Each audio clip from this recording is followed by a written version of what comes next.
Welcome back. The NBA is not putting the China controversy to bed. 3 weeks after the tweet that started it all, the league is still struggling to deal with the issue.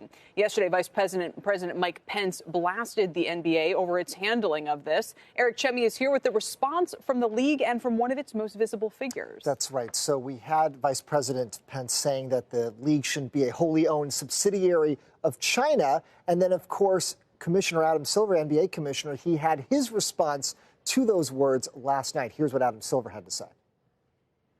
I'll just say once again, we're going to double down on engaging with the people of China and India and throughout Africa, around the world, regardless of their governments. Certainly if we get to a point where the U.S. government tells us we shouldn't be doing business in certain territories or countries, we won't. But I'm a firm believer that through sports, independent of governments, you bring people together. So obviously, Commissioner Silver, they're focusing on the NBA's role. It's still doing business, the complexity of how do you do business with China when the government is still doing business with China. But also on set there, you notice Charles Barkley. He's part of that show on TNT. He had a different focus on his comments. Here's what Charles Barkley had to say. First of all, man, Vice President Pence needs to shut the hell up, number one. All American companies are doing business in China. All American companies are doing business in China. I thought the criticism of Commissioner Silver and LeBron James was unfair.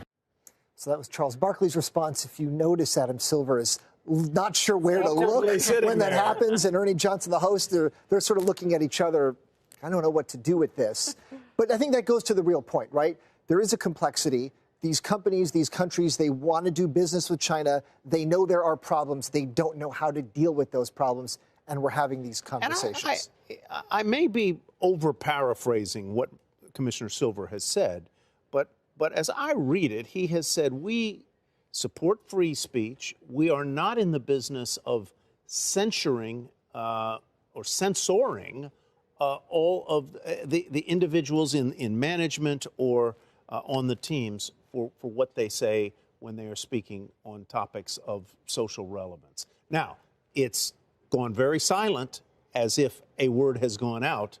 Hey, listen, be careful what you say, because there's business at stake here, which I think, you could say is a reasonable response.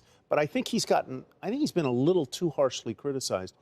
Maybe he's tiptoed around it, but he certainly has said, after his initial comments, we're not going to censor our people. I don't know what the right answer is. I think everyone's stuck trying to figure it out, right? There's no perfect answer here. Yeah.